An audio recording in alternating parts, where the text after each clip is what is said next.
So this is Heather Gold. I'm on the West Coast, usually Oakland, but right now I'm coming to you from LA in the back of a witch store. Oh, this is the. I want to show everyone. This is what a Jew celebrating Christmas looks like. It's like gay witchery. They're fashion witches. I think they belong to this sect of witch called fashion. Everything is pretty fabulous in this place. Well, there's a place where lesbian and gay kind of come together, and this is one of those places. You can watch American Horror Story Coven, and you can see more about it. It's this sort of, we like to call it the Stevie Nicks vortex. Wait till I pull out a cutlet, a pork chop. That's my next move. Just kidding. I don't actually. I just don't eat red meat or pork. And I think you're not on Christmas. You're only supposed to have fish. Um, I don't know. The Bible, I think. Or So whatever. we have a Um, difference of opinion on Christmas. Why are you fighting to keep Christ in Christmas?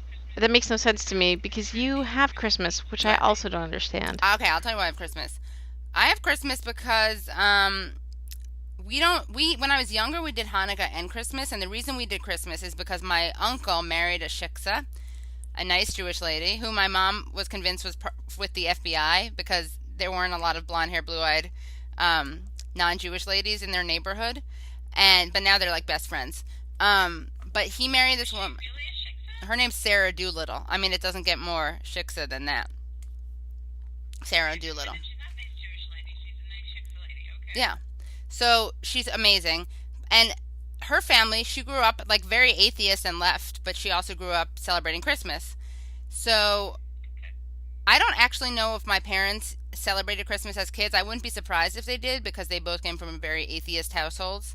Um, and I know that when I was a kid, we celebrated Christmas and Hanukkah, and then the Hanukkah thing kind of faded out, and we would do Christmas because we would go upstate with my aunts and uncles and cousins, and those were the ones that my uncle married into and had half Jewish, half non-Jewish kids with. Who religious Jews like to tell they're not Jewish because their mother's not Jewish, and they're like, "My name's Eisenberg, and if you see me, you'll probably think I'm Jewish, so I'm Jewish. Thanks." It's the Jewish enough for Hitler rule. I don't know if you've heard of that.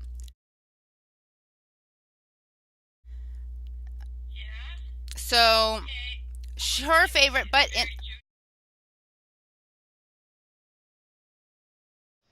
And it's a very Jewish digressive story. So basically, you spent the holidays with an interfaith couple in your family because they had Christmas. You would have Christmas? yeah, but I wouldn't call them interfaith because that suggests that they each have faith. They're both total atheists who do the holidays. I feel like it's more intercultural than interfaith, because they don't have faith. Yeah, but so many Jews don't. Like, atheism is a sect of Judaism. Come on. My aunt though likes Passover a lot, so she's very into Passover.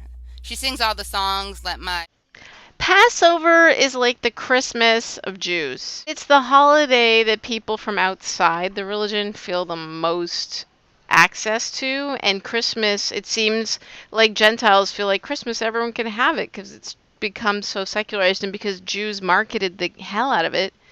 we would always, because of the way vacations are built in around Christmas, right? I mean, they are, whether you could say that's a problem, but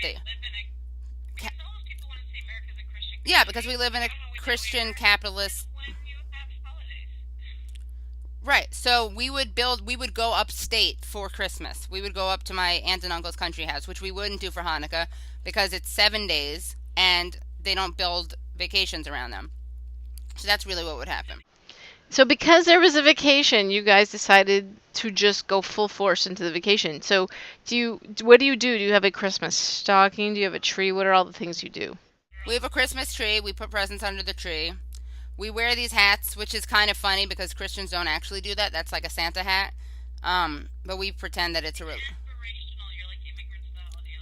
Who don't get it? Who don't get it? Yeah. Well, we're like failed aspirational ones. Um, Bagels. Just bagels. That's it. Bagels and receipts from really good bargains that we made throughout the year. No, I don't know. Isn't the whole point of litigating around based on the separation of church and state? So it's kind of like, what? I'm recording that. I don't know if mommy's up here. You grew up in Manhattan, right? Okay, I grew up in a small town in Canada. Canadian. Small town in Canada with a population of Jews about 30. I like to say last shtetl in the world. I think you can't have it both ways. I think you can't say you can't have nativity scenes and Christmas trees in cities, which is a thing people have litigated about in the U.S. all the time. So that saying you can't establish Christianity, which plenty of Jews have done. You can't both do that and then say, yeah, but we're going to have a Christmas tree and say it's not really Christian to have Christmas. Like no. So let's say every city in the U.S. has a Christmas tree and presents, and they sing songs and have hot chocolate. To you, that's not Christmas, so they should all be able to do it. I don't see what my celebrating it. My whole point is that I don't see how my choice to celebrate it contradicts objecting to like a codified official state sanctioned celebration. Oh, absolutely. Listen, Christians in all situations are happy for Jews to do Christian things. There's never really been much of a problem with that. That's usually part of the whole evangelism. Come do our thing, let go of your thing. Don't be different. Do what we do. That's the point, right? Christmas is like the most Jewish day of the year if you're not busy doing things that feel affirmatively Jewish to you. Because it's the one chance where you get like if people are saying Merry Christmas, Merry Christmas, Merry Christmas, it's very much like people saying to me, "How's your boyfriend?" Right? Like it's the same presumption. So I wouldn't feel comfortable with a tree in my house. Like I think that would be very hard for me. But you know what? These are really weird places that I've found. Like it's been just about how I feel, and sometimes they don't show up till I'm almost there. Like I grew up assuming when I was a kid, first of all, that I would never get married, uh, which for reasons I couldn't understand now as an adult make more sense to me, and then assuming that if I did, I couldn't. Like I never thought I'd be with anyone Jewish growing up because I didn't know anyone Jewish. I mean, I got sent away to summer camp to meet Jews, but I didn't relate to them very much. So I presumed I wouldn't be with very many Jews. But then I went to a friend's wedding in a church, and I just thought I couldn't do this. Like, there's no way I could do this because oh, absolutely, because it just feels so wrong to me. It just doesn't. Nobody obviously is into Christmas like Jews. I mean, who started a Christmas sale? Who's the top two Christmas albums of all time? Barbra Streisand, Neil Diamond. I mean, who wrote White Christmas? Us. Or we're taking credit for, yeah, some very one talented Jew. So It's so Jewy to celebrate Christmas. I get extra Jew points.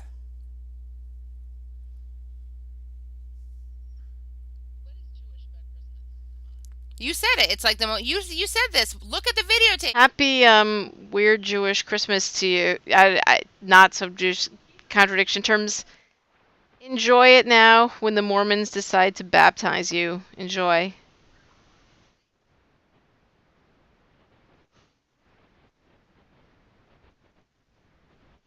If you get their afterlife, I think you get to be on a your own planet with whoever the guy is that you're not welded, sealed to. You get sealed anyway. Mormons are a whole other thing. We'll get into that next time.